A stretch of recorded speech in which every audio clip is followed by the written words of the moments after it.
Hello everybody, welcome to divinely guided 7777। कैसे हैं आप सब लोग। मैं आ गई हूँ एक और फ्रेश रीडिंग के साथ। और देन आई रियलाइज्ड मैंने काफ़ी दिनों से एक्स्ट्रा मैरिटल अफेयर में जो लोग हैं उनके लिए रीडिंग नहीं की। So here it is. Extra marital affair में जितने भी लोग हैं उनके अफेयर की करंट एनर्जीज, उनकी फीलिंग्स और उनकी थॉट्स, ठीक है।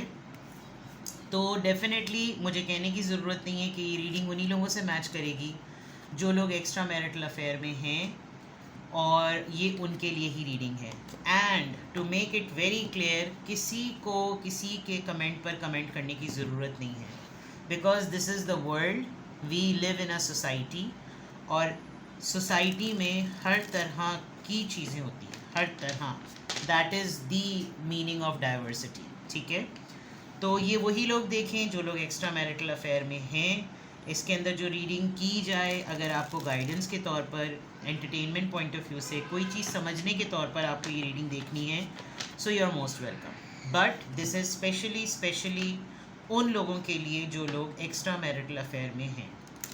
मैं पहले शुरू सालों में जब मैं एक्स्ट्रा मैरिटल अफेयर पे रीडिंग करती थी तो मैं बहुत डिटेल में एक्सप्लेन करती थी कि भाई एक्स्ट्रा मैरिटल अफेयर किन किन कैटेगरीज़ का होता है, क्या होता है। नाउ आई बिलीव दैट जो लोग एक्स्ट्रा मैरिटल अफेयर में हैं they know it very well कि they are in extra marital affair. तो I am not going to explain it. मैं स्ट्रेट अवे आपकी रीडिंग करूँगी, मैं स्ट्रेट अवे आपके रिलेशनशिप की एनर्जी को चेक करूँगी, क्या है, क्या मामलात हैं, क्या चल रहा है, किस तरह की एनर्जी में है आपका रिश्ता। And then extra marital affair में रहते हुए आपकी या आपके पर्सन की फीलिंग्स कैसी हैं, and then what are the thoughts, ठीक है। अगर मुझे फील हुआ कि कोई पोटेंशियल आउटकम निकालना है तो then I will do it. Otherwise you are most welcome कि आप अपनी प्राइवेट रीडिंग करवाएं, क्योंकि ये एक जनरल कलेक्टिव रीडिंग है, हर किसी के हिसाब से हर किसी से मैच नहीं करेगी।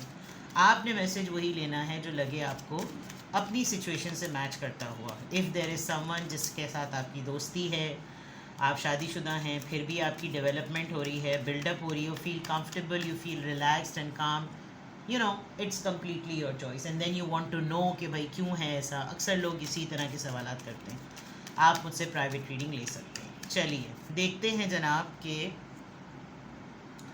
एक्स्ट्रा मैरिटल अफेयर में जो लोग हैं उनके रिलेशनशिप की और उनकी एनर्जी क्या है। Okay, the fool. ये तो लग रहा है कि ये वो एक्स्ट्रा मैरिटल अफेयर लोग हैं जो पास्ट में एक्स रह चुके हैं। बट फिर भी मैं सारे कार्ड्स निकाल लूँ। No prior judgement. Queen of pentacles, Taurus, Virgo, Capricorn. This is okay, the death. Alright,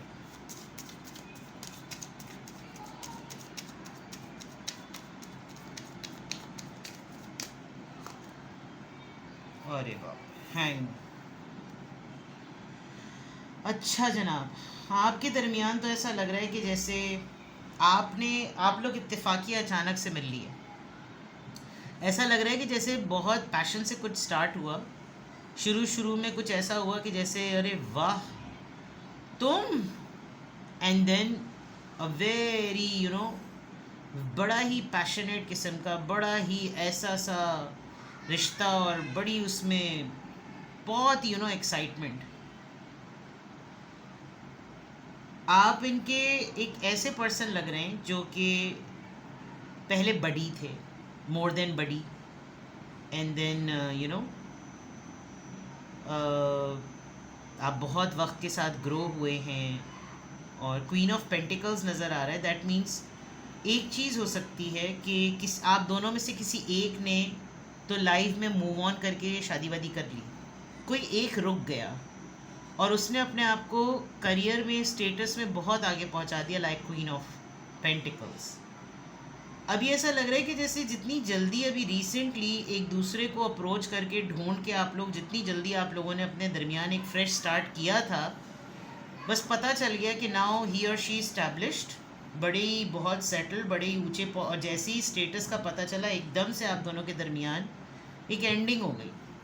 और एंडिंग ऐसी हुई है कि जिसमें एंडिंग हुई भी नहीं है। मतलब ऐसा है कि कुछ बोला नहीं है, कुछ लड़ाई नहीं हुई, बस सन्नाटा है। ऐसा लग रहा है कि जैसे कुछ उधार था, वो उधार चुकाना था, वो पूरा हो गया और अब चीज़ें रुक गई, अब चीज़ें अटक गई, अब सब कुछ Pisces energy, Scorpio energy, Taurus, Virgo, Capricorn, Leo, Aries energy, बिल्कुल रुक गया है मामला। And then you are thinking कि ये उस वक्त भी यही हुआ था, ये अब भी यही हुआ है, इसने उस वक्त भी मेरे साथ यही किया था, इसने अब भी मेरे साथ किया। आई कैन स्ट्रांगली फील के आप दोनों एक्स रह चुके हैं एक दूसरे के, एंड देन शायद ज़िंदगी में मूव ऑन किए, किसी ने शादी की, किसी ने नहीं की, और फिर एक बिल्कुल क्लियर स्टेटस नज़र आ रहा है। ठीक है, जब आप लोगों का रियूनियन हुआ है, जब आप लोगों ने दोनों मिले हैं और दोनों ने मतलब बहुत ही पैशन था, बड़ी एक्साइटमेंट थी, बड़ा जॉय, बहुत इन्जॉय, बड़ा सेलिब्रेट, बड़ा मज़ा किया है। और एक मोमेंट पे लगा कि यार ये बहुत रिस्की भी है जो हम लोग करने जा रहे हैं, मतलब हम दोबारा से रीयूनाइट हो रहे हैं, कुछ भी इसमें हो सकता है, वो तो सेफ़ है, मेरा क्या होगा। मतलब ये दोनों में से किसी एक ने ऐसा ज़रूर सोचा है, क्योंकि स्टेटस सिंबल बहुत मेजर फैक्टर लग रहा है आप दोनों के रिलेशनशिप की एनर्जी में। और फिर अचानक से किसी ने कोई चीज़ रियलाइज़ की, और वो चीज़ अभी शुरू ही नहीं हुई कि वो चीज़ एंड हो गई, स्टॉप हो गई, फुल स्टॉप लग गया। आपको पता भी नहीं है कि क्या बात है, क्या चीज़ है, क्या हुआ है, क्या बात बुरी लगी, क्या हुआ, इसने पहले भी यही किया था, अब भी यही, और अब ना कुछ हाँ में है, ना हूँ, ना शू, ना पू, ना टू, कुछ बोल ही नहीं रहा, कुछ बता ही नहीं रहा, अपने ज़िंदगी के मामलात भी नहीं बता रहा, क्या इसकी लाइफ सही नहीं चल रही, क्या मसला है, अभी तक कुछ आपको पता नहीं चला है। पहले इसको क्लैरिफाई करते हैं कि द फूल एनर्जी क्यों आई है। एक्चुअली ये रशियन लैंग्वेज में लिखे हुए हैं, तो इनको रीड करना भी एक बहुत बड़ा कमाल है, बट आई जस्ट, अब तो हमको इतना तजुर्बा हो जाता है टैरो रीडर्स को कि कार्ड्स में हम समझ जाते हैं, नंबर्स याद हो जाते हैं, एंड यू नो कार्ड्स के इमेजेस और उनके थ्रू मिलने वाले मैसेजेस जो हैं वो ज़्यादा इंपॉर्टेंट होते हैं, बाकायदा के तौर पर आप बिल्कुल लिटरल मीनिंग में पिक करें। द फूल कार्ड यहाँ पर क्यों आया है? ओके, स्पार्कलिंग वे में बड़ा स्टार्ट हुआ, बड़ा ही स्पार्कलिंग वे में, जैसे मैंने कहा कि जैसे ही देखते एक दूसरे को कहोगे हाय, अरे तुम, एंड देन थोड़े दिनों में एक असेसमेंट हुआ, अब वो कहाँ है, अब मैं कहाँ हूँ, क्या अब मैं उसके स्टैंडर्ड पर हूँ, अब मैं, क्या वो मेरे स्टैंडर्ड पर, because page of pentacles, you know, very less to offer, very less to offer, very little to offer. ठीक है, क्वीन ऑफ पेंटिकल्स की एनर्जी यहाँ पर क्या है? बिकॉज ऐसा लग रहा है कि ये ऐसे लोग दो मैरिटल अफेयर में थे जो फीलिंग पॉइंट ऑफ व्यू से तो बहुत एक्साइटेड थे, बट एक दूसरे को केटर करने के पॉइंट ऑफ व्यू से जब देखा तो एक बहुत अपर है और एक बहुत लोअर है। ठीक है, क्वीन ऑफ पेंटिकल्स की एनर्जी यहाँ पर किस चीज़ को इंडिकेट कर रही है? Please guide me. High priestess, आपने शायद ये चीज़ पहले भी सेंस कर ली थी जब आप दोनों के मामलात पहले ख़त्म हुए थे, आपने शायद ये इंट्यूट कर लिया था कि ये वो बातें हैं, ये वो इनसिक्योरिटी है जो ये पहले भी उसने मुझसे नहीं कही थी, बट मुझे पता है कि ये हकीकत है। इसने पहले भी खामोशी की मार मारी थी और मेरे साथ मामला ख़त्म किए थे, और इसने अब भी यही किया है। ही और she knows it very well कि मेरा और इसका कैलिबर, मेरा और इसका रिश्ता क्या है, बट ये खामोश है, ये साइलेंट है, ये सेंस कर सकता है, ये समझ सकता है, ये मुझे रीड कर सकता है, ये मेरी एनर्जी को पिक कर सकता है, इसको मालूम है कि मेरा स्टेटस क्या है, इसको मालूम है मेरी फीलिंग्स क्या हैं, लेकिन उसके बावजूद ये खामोश है, and this is vice versa. ठीक है, डेथ कार्ड यहाँ पर क्यों आया है? Please clarify this. ये एंडिंग किस चीज़ की है? प्लीज़ क्लैरिफाई दिस, ये एंडिंग किस चीज़ की है? ये पर्सन मैरिड है, 10 ऑफ पेंटिकल्स, ये अभी जहाँ पर स्टक है तो वो वहीं पर ही उस चीज़ को पूरा कर ले, बहुत बड़ी बात है। He can not serve you, मतलब 10 ऑफ पेंटिकल्स में सिर्फ और सिर्फ मर्द का इमेज आ रहा है कि जो कुछ भी वो कर रहा है वो अपनी फैमिली के लिए कर रहा है, तो साइलेंटली इसने अगर इस किसी चीज़ को क्लोज़ कर दिया है वो इस वजह से, बिकॉज वो शादी देख ले अपनी, वो अपना कमिटमेंट से भरा हुआ रिश्ता ही देख ले, पहला वाला वही बहुत है, बिकॉज ये दो चीज़ों में नहीं चल सकता, ये इसलिए इसने खामोशी से इस चीज़ को एंड किया। एटलीस्ट अभी तो फ़िलहाल डेथ कार्ड यही बता रहा है कि फैमिली प्रायोरिटी, बच्चे प्रायोरिटी, सेविंग्स प्रायोरिटी, पैसा priority, everything is priority. Hanged man Pisces की एनर्जी यहाँ पर किस चीज़ को इंडिकेट कर रही है? हैंग्ड मैन पाइसिस की एनर्जी, सी जगलिंग, दो चीज़ों में तमाशाई बनना और एक चीज़ के ऊपर ही फोकस और इसको साइड में रखना, ये वो ख्वाहिश है जो कि एक्स्ट्रा मैरिटल है, ये हकीकत है जिस पे पूरा फोकस है। ज़रा सा डिसबैलेंस और ये चीज़ हाथ से गिरी। आप देखिए उसने संभाला हुआ, तगड़े तरीके से उसने किस चीज़ को संभाला हुआ है, प्रायोरिटी यहीं पे पता चल गई। और जिस चीज़ में ये अटका हुआ है, जो इसकी ख्वाहिश है, उसको उसने साइड में किया हुआ है, जिस पे वो अटका हुआ है, जिस चीज़ पे चीज़ें पॉज पर हैं, और जो वो करना चाहता है, जिसको वो संभालना चाहता है, वो उसके सामने। तो इट्स वेरी वेरी सिंपल कि एक्स्ट्रा मैरिटल अफेयर में जो आपके और आपके पर्सन की एनर्जी निकल कर आ रही है, आप लोगों के रिलेशनशिप की जो एनर्जी निकल कर आ रही है, वो ऐसा लग रहा है कि जैसे शुरू ही हुआ और शुरू ही होके जैसे फ़ौरन एंड हो गया, बिकॉज भांप लिया कि वो तेरी खैर ये किधर मैंने ओखली में सर दे दिया अपना। होता है लोगों को शुरू के शशके अच्छे लगते हैं, फिर उनको मियाँ या बीवी का डंडा याद आता है, तो होता है ये। मे बी आपने बहुत ही वार्म वेलकम किया इनको, because queen of pentacles very generous.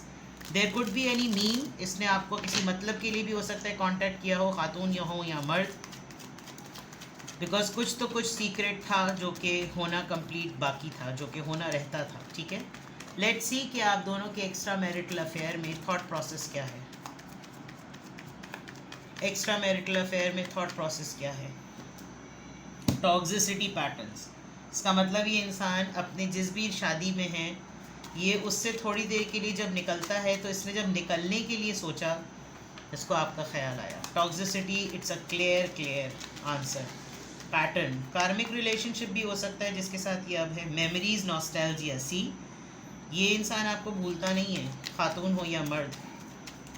इनको आपका बहुत ज़्यादा ख्याल आता है, इनको आपकी बहुत ज़्यादा याद आती है। आप लोग एक्स रह चुके हैं अपने, जैसी याद आती है फिर इनको वो टड़ाड़ सी बिजली चमकना भी याद आती है कि क्या कैसे दोनों रिलेशनशिप में थे, सब कुछ था, और डिवाइन इंटरवेंशन से जो तकदीर में लिखा था वही हुआ। फेट तो बेहतरी के लिए हुआ, नहीं हुआ बेहतरी के लिए, हम कुछ हो सकते थे, ये तमाम रिग्रेट्स जो होते हैं।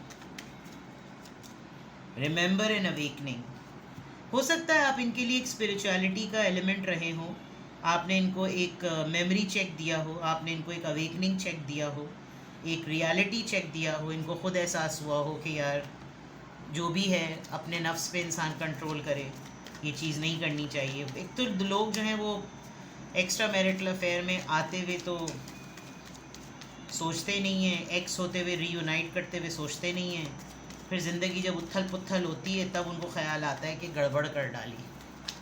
Let's see, take the last card. Closed off कर दिया है, yes. Doors are completely shut, आपके दरवाजे बिल्कुल उन्होंने अपने आप को गार्डेड किया हुआ है और रेजिस्ट कर रहे हैं, ये रिपेल कर रहे हैं आपकी तरफ से एनर्जी को। ना इनको एनर्जी ना मिले आपकी तरफ से, इनको वाइब ना मिले आपकी तरफ से, बिकॉज इनके लिए कंट्रोल करना मुश्किल हो रहा है। ठीक है, तो ये इनके थॉट प्रोसेस है। मे बी जिसके साथ ये अभी ज़िंदगी गुजार रहे हैं वहाँ इनको टॉक्सिसिटी फील होती हो, इनको बहुत ज़्यादा अपने आप को सफोकेटेड फील होता हो, इनको लगता होगा कि बहुत ज़्यादा चेंज किया हुआ है मुझको, बहुत ही सिक्योरिटी चेक्स लगा रखे हैं, और बहुत ज़्यादा मेरे हर उसके ऊपर एक टैब्स हैं, ये क्या किया, वो क्या किया। अकेले बैठे होते हैं तो अकेले भी क्यों बैठे हुए हो, इस तरह क्यों बैठे हुए हो, यकीनन कुछ पिछला याद आ रहा होगा, समथिंग लाइक दैट। तो एक्स्ट्रा मैरिटल अफेयर में जो लोग हैं उनका मामला उनकी थॉट प्रोसेस में क्लियरली नज़र आ रहा है। ठीक है, now let's see, feelings point of view से चेक करते हैं। लाइफ पर्पस,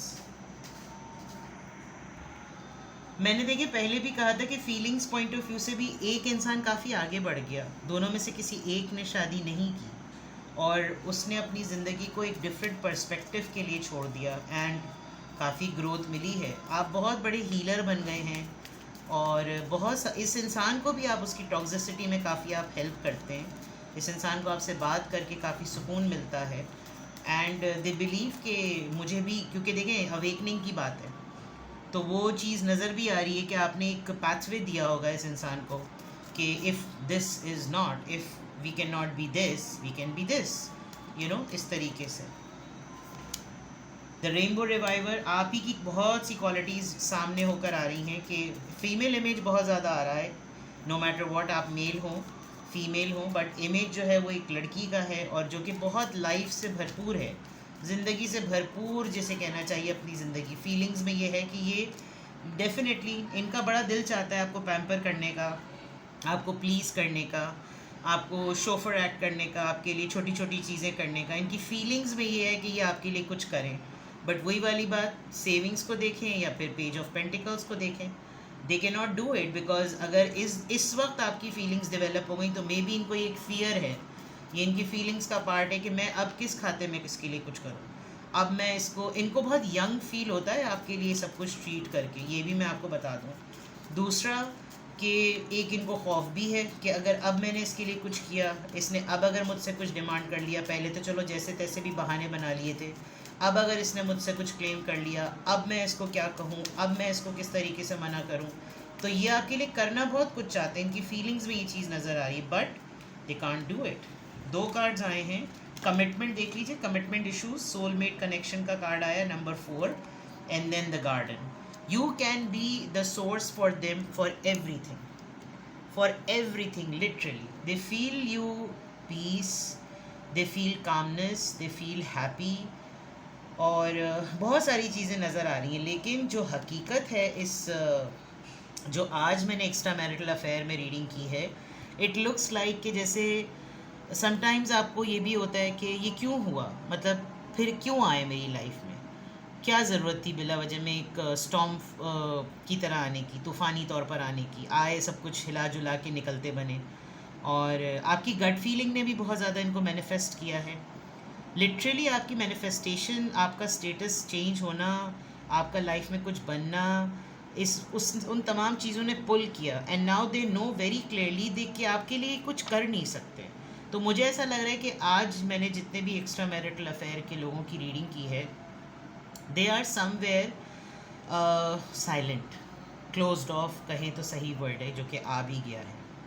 कोई एक इंसान आप दोनों में, जो लोग एक्स्ट्रा मैरिटल अफेयर में, उसमें अपने आप को बहुत ज़्यादा गार्ड कर रहे हैं, ना पता चले इसको मेरी फीलिंग्स का, ना इसको अंदाज़ा हो कि मुझे कितनी शिद्दत से इसकी याद आ रही है, मैं नहीं बताऊं तो बेहतर है, you know, such kind of things. तो ये है जनाब आपकी रीडिंग, कुछ भी आपसे रेजोनेट करे मुझे कमेंट सेक्शन में बताएं। अपना बेहद ख्याल रखें और प्राइवेट रीडिंग्स के लिए डिस्क्रिप्शन बॉक्स में दिए हुए नंबर पे कांटेक्ट करें। Take care, bye bye.